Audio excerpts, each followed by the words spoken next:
Good morning प्यारे विद्यार्थियों। अज असी जिहड़ा क्वेश्चन है बिजनेस स्टडी का कि what are the various factor to be considered for starting a new business. नवें बिजनेस नूं चलाउण दे लई किहड़े-किहड़े जिहड़े फैक्टर हैं उन्होंने असी ध्यान दे विच रखांगे, उहदे बारे जानकारी जिहड़ी आ हासिल करांगे। पहला है कि selection of business line. Business line जिहड़ी हैगी आ कोई भी बिजनेस नूं चलाउण दे लई वख-वख हो सकदी है। जिस तरह कोई बिजनेस जिहड़ा हैगा मैन्युफैक्चरिंग नाल संबंधित हो सकदा, कोई रिटेल दे नाल संबंधित हो सकदा, कोई बिजनेस जिहड़ा हैगा होलसेल दे नाल संबंधित हो सकदा, कोई बिजनेस जिहड़ा हैगा आ सर्विसिज दे नाल संबंधित हो सकदा आ। तो वेरीअस अपॉर्चुनिटीज जिहड़ियां हैगियां आने वाले समय दे विच किहड़ियां हो सकदियां हन, उन्हां दे नाल संबंधित किहड़ा बिजनेस जिहड़ा हैगा आ वो हो सकदा है, उस दे बारे जानकारी जिहड़ी हैगी आ नवां जिहड़ा स्टार्ट करने वाला बिजनेसमैन है उसनूं होनी चाहिदी हैगी आ। सैकेंड है size of the business. Size of the business दे विच कि आउटकम तुहाडी जिहड़ी हैगी आ किन्नी कुछ होनी चाहिदी है। जे तो लोकल लैवल ते बिजनेस करना तो फिर सोल प्रोपराइटरशिप जिहड़ा हैगा बेस्ट बिजनेस है। जे स्टेट लैवल ते जां नैशनल जां इंटरनैशनल ते जिहड़ा बिजनेस करना चाहुंदे आ तो फिर जॉइंट स्टॉक कंपनी जिहड़ी हैगी आ जां पार्टनरशिप जिहड़ी हैगी आ is most suitable for the business purpose. तो size of the business unit depend करता हैगा कि तुहाडे कोल अवेलेबल रिसोर्सिस किन्ने क हैगे आ। जे रिसोर्सिस ज़्यादा हैगे आ तो उहदे नाल जिहड़ा बिजनेस का साइज़ हैगा उसनूं वधाया जा सकदा। जे रिसोर्सिस घट हैगे आ तो बिजनेस का साइज़ जिहड़ा हैगा वो घटाया जा सकदा। नैक्सट है choice of form of ownership. तो डिपेंड करता है कि आप मालक बने रहना है कि मालक हुंदे होए काम किसी तो कराउणा। जे तो आप ही मालक बनना है तो नाल काम भी आप ही करना तो फिर सोल प्रोपराइटरशिप बिजनेस जिहड़ा हैगा मोस्ट सूटेबल आ। इस तरह ही जिहड़ा हैगा the scale of operation at which the new business is to be operate and the requirement of fund may be the major factor in dealing about the organisation या choice of the ownership जिहड़ा हैगा आ depend करता है कि तुहाडे कोल fund किन्ने क हैगे आ। जे तो फंड ज़्यादा हैगे आ, ज़्यादा वड्डे पद्धर ते बिजनेस करना चाहुंदे आ तो फिर जॉइंट स्टॉक कंपनी जिहड़ी आ खोली जा सकदी है, जिस दे विच ओनर तां तुसीं ही होवोगे जिसने पैसा इन्वैसट किया, शेयर होल्डर जिहड़े हैगे आ, बट जिहड़ी मैनेजमेंट है in the hand of other person they are paid work. Market analysis जिहड़ा हैगा ये अगला पॉइंट है और वेरी इंपॉर्टेंट है। मार्केट एनालिसिस तो बिना जिहड़ा बिजनेस अगर स्टार्ट कर दिता जाए तो हो सकदा बिजनेस दे विच तुहाडा जिहड़ा प्रोडक्ट आ उसनूं लोग ना चाहण। तो मार्केट एनालिसिस दे विच जिहड़ा कस्टमर हैगा उसकी चॉइस की हैगी आ और किस तरह का प्रोडक्ट चाहुंदा हैगा, आउण वाले समय दे विच किहड़ियां चेंजिस उस दे विच चाहुंदा। जिस तरह तुसीं देखिआ कि मोबाइल फोन जिहड़ा हैगा पहलां बटनां वाला, फिर उस तो बाद मैसेज जिहड़ा सीगा टैक्सट मैसेज भेजण वाला आया, उस तो बाद पिक्चर मैसेज भेजण वाला आया। हुण तां पता ही नहीं स्मार्टफोन जिहड़ा टच स्क्रीन उस दे विच किन्ने कुछ फीचर हैगे आ, नो बॉडी नोज।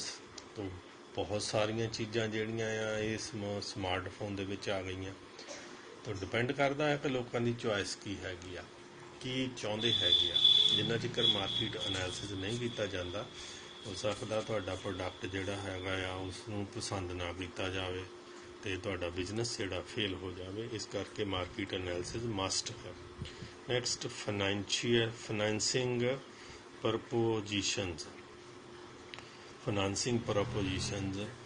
फाइनैंसिंग जिहड़ी हैगी आ बिजनेस दे विच ब्लड हैगा, ब्लड ऑफ द बिजनेस है कि पैसा जिहड़ा हैगा उसकी रिक्वायरमेंट जिहड़ी किन्नी हैगी आ किसी बिजनेस नूं चलाउण दे लई, ते उसनूं जिहड़ा हैगा प्लांट एंड मशीनरी जिहड़ी कैपीटल इन्वैसटमेंट आ वो किन्नी होनी हैगी आ। ਤੋ ਡੇ ਟੂ ਡੇ ਜਿਹੜੀ ਹੈਗੀ ਆ ਵਰਕਿੰਗ ਕੈਪੀਟਲ ਕਿੰਨੀ ਚਾਹੀਦੀ ਹੈਗੀ ਆ, ਉਸ ਦੇ ਲਈ ਕਿਹੜੇ ਰਿਸੋਰਸਿਸ ਹੈਗੇ ਆ, ਇਹ ਸਾਰਾ ਕੁਝ ਇਸ ਦੇ ਬਾਰੇ ਜਾਣਕਾਰੀ ਜਿਹੜੀ ਆ ਉਹ ਹੋਣੀ ਚਾਹੀਦੀ ਹੈਗੀ ਆ। ਤਾਂ ਜੇ ਜਾਣਕਾਰੀ ਦੇ ਨਾਲ ਇਹ ਫੰਡਸ ਜਿਹੜੇ ਅਵੇਲੇਬਲ ਹੈਗੇ ਆ ਤੇ ਬਿਜ਼ਨਸ ਜਿਹੜਾ ਛੋਟਾ ਜਾਂ ਵੱਡਾ ਉਸ ਦੇ ਹਿਸਾਬ ਨਾਲ ਚਲਾਇਆ ਜਾ ਸਕਦਾ। ਫਿਜ਼ੀਕਲ ਫੈਸਿਲਿਟੀ ਦੇ ਵਿੱਚ ਪਲਾਂਟ ਐਂਡ ਮਸ਼ੀਨਰੀ ਜਿਹੜੀ ਆ ਉਹ ਆਪਣੇ ਦੇਸ਼ 'ਚ ਅਵੇਲੇਬਲ ਹੈਗੀ ਆ ਕਿ ਨਹੀਂ ਹੈਗੀ, ਕਿ ਬਾਹਰੋਂ ਮੰਗਵਾਉਣੀ ਪਊਗੀ। ਰਾ ਮਟੀਰੀਅਲ ਜਿਹੜਾ ਹੈਗਾ ਆ ਉਹ ਅਵੇਲੇਬਲ ਹੈਗਾ ਕਿ ਨਹੀਂ ਹੈਗਾ, ਔਰ ਜੇ ਅਵੇਲੇਬਲ ਆ ਤਾਂ ਕਿੱਥੋਂ ਮਿਲ ਰਿਹਾ ਆ, ਢੁਆਈ ਦਾ ਖਰਚਾ ਤਾਂ ਨਹੀਂ ਉਸ 'ਤੇ ਜ਼ਿਆਦਾ ਆ ਰਿਹਾ। ਤੋ ਇਹ ਸਾਰੀਆਂ ਕੁਛ ਜਿਹੜੀਆਂ ਗੱਲਾਂ ਹੈਗੀਆਂ that is to be considered while starting a business. Next ਹੈਗਾ ਪਲਾਨ ਲੇਆਊਟ। ਪਲਾਨ ਲੇਆਊਟ ਦੇ ਵਿੱਚ ਇਹ ਪਹਿਲਾਂ ਪਲੈਨਿੰਗ ਕੀਤੀ ਜਾਂਦੀ ਆ ਕਿ ਜਿਹੜਾ ਪਲਾਂਟ ਤੇ ਮਸ਼ੀਨਰੀ ਲਾਉਣੀ ਆ ਉਸ ਦੇ ਲਈ ਸਪੇਸਿੰਗ ਕਿੰਨੀ ਚਾਹੀਦੀ ਆ, ਕੀ ਅਵੇਲੇਬਲ ਸਪੇਸ ਜਿੱਥੇ ਅਸੀਂ ਬਿਜ਼ਨਸ ਕਰਨਾ ਚਾਹੁੰਦੇ ਆ ਉਹ ਸਾਡੇ ਕੋਲ ਰਿਕੁਆਇਰਮੈਂਟ ਦੇ ਮੁਤਾਬਕ ਹੈਗੀ ਆ ਕਿ ਨਹੀਂ ਹੈਗੀ। ਜੇ ਨਹੀਂ ਹੈਗੀ ਤਾਂ ਫਿਰ ਉਸ ਦੀ ਪਲੈਨਿੰਗ ਜਿਹੜੀ ਹੈਗੀ ਆ ਦੁਬਾਰਾ ਕੀਤੀ ਜਾਂਦੀ ਹੈ। ਨੈਕਸਟ ਹੈਗਾ committed and competent work forces. ਤੋ ਬਿਜ਼ਨਸ ਜਿਹੜਾ ਹੈਗਾ ਪਲਾਂਟ ਤੇ ਮਸ਼ੀਨਰੀ ਲੱਗਣ ਤੋਂ ਬਾਅਦ ਜਿਹੜਾ ਹੈਗਾ ਜਿੰਨਾ ਚਿਰ ਕਮਿਟਡ ਤੇ ਕੰਪੀਟੈਂਟ ਵਰਕ ਫੋਰਸਿਸ ਜਿਹੜੇ ਵਰਕਰ ਹੈਗੇ ਆ ਉਹ ਕੰਪੀਟੈਂਟ ਨਹੀਂ ਮਿਲਦੇ।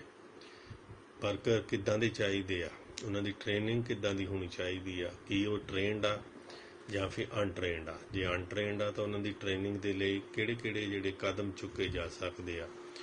ਤੇ ਇਹ ਸਾਰਾ ਕੁਝ ਜਿਹੜਾ ਹੈਗਾ ਨਾਲ ਦੀ ਨਾਲ ਉਹਨਾਂ ਨੂੰ ਮੋਟੀਵੇਟ ਜਿਹੜਾ ਵਰਕਰਾਂ ਨੂੰ ਕਰਨਾ ਹੈਗਾ ਕਿ ਜਿਹੜੀ ਐਂਟਰਪ੍ਰਾਈਜ਼ ਜਿਹੜੀ ਆ ਜੁਆਇੰਟ ਸਟਾਕ ਕੰਪਨੀ ਜਾਂ ਹੋਰ ਜਿਹੜੀ ਕੰਪਨੀ ਬਣ ਰਹੀ ਆ ਇਹ ਤੁਹਾਡੀ ਆਪਣੀ ਹੀ ਹੈ। ਜਿੰਨੀ ਜ਼ਿਆਦਾ ਤੁਸੀਂ ਮਿਹਨਤ ਕਰੋਗੇ ਓਨਾ ਹੀ ਜ਼ਿਆਦਾ ਤੁਹਾਨੂੰ ਇਸ ਦੇ ਵਿੱਚ ਬੈਨੀਫਿਟ ਹੋ ਸਕਦਾ ਆ। ਤੋ ਕਮਿਟਮੈਂਟ ਜਿਹੜੀ ਹੈਗੀ ਆ ਵਰਕਰਾਂ ਦੀ ਮਸਟ ਹੈਗੀ ਆ, ਤਾਂ ਹੀ ਕੋਈ ਵੀ ਐਂਟਰਪ੍ਰਾਈਜ਼ ਜਿਹੜੀ ਹੈਗੀ ਆ ਉਹ ਅੱਗੇ ਵੱਧ ਸਕਦੀ ਆ, ਤਰੱਕੀ ਕਰ ਸਕਦੀ ਹੈ। ਨੈਕਸਟ ਹੈਗਾ ਟੈਕਸ ਪਲੈਨਿੰਗ।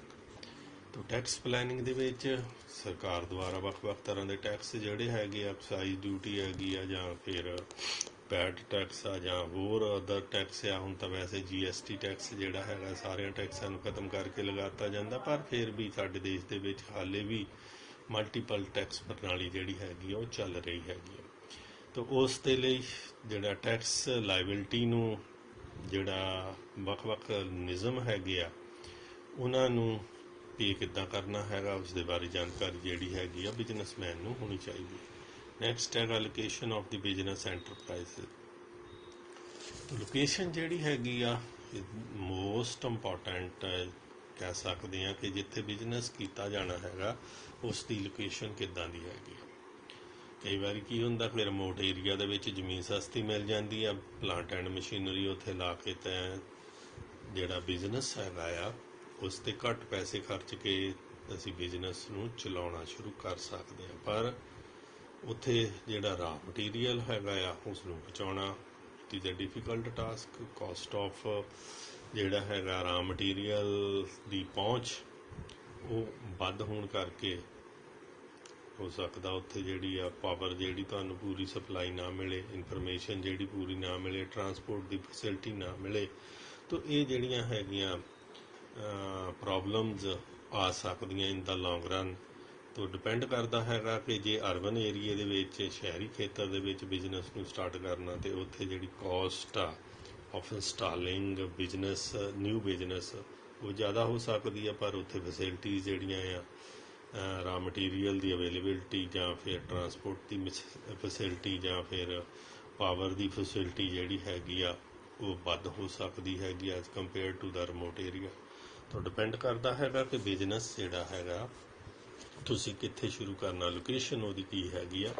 ਤਾਂ ਲੋਕੇਸ਼ਨ ਦੇ ਹਿਸਾਬ ਦੇ ਨਾਲ ਹੀ ਜਿਹੜਾ ਹੈ ਬਿਜ਼ਨਸ ਨੂੰ ਸਟਾਰਟ ਕੀਤਾ ਜਾਂਦਾ ਹੈ। ਤਾਂ ਇਹ ਤਾਂ ਸੀ ਕੁਛ ਇੱਕ point that should be bear in mind while starting a new business। ਪਿਆਰੇ ਵਿਦਿਆਰਥੀਓ, ਮੈਂ ਦੇਖ ਰਿਹਾ ਕਿ ਤੁਸੀਂ ਇਹ ਵੀਡੀਓ ਜਿਹੜੀ ਹੈਗੀ ਆ ਬਹੁਤ ਘੱਟ ਦੇਖਦੇ ਆ ਤੇ ਇਸ ਵੀਡੀਓ ਨੂੰ ਦੇਖਣ ਤੋਂ ਬਾਅਦ ਹੀ ਜਿਹੜਾ ਤੁਹਾਨੂੰ ਕੰਟੈਂਟ ਭੇਜਿਆ ਜਾਂਦਾ ਉਸ ਨੂੰ ਪੜ੍ਹੋ ਤੇ ਆਪਣੀ ਕਾਪੀ ਦੇ ਉੱਤੇ ਕੁਐਸਚਨ ਜਿਹੜਾ ਉਸ ਨੂੰ ਲਿਖੋ। Thank you and have a nice day.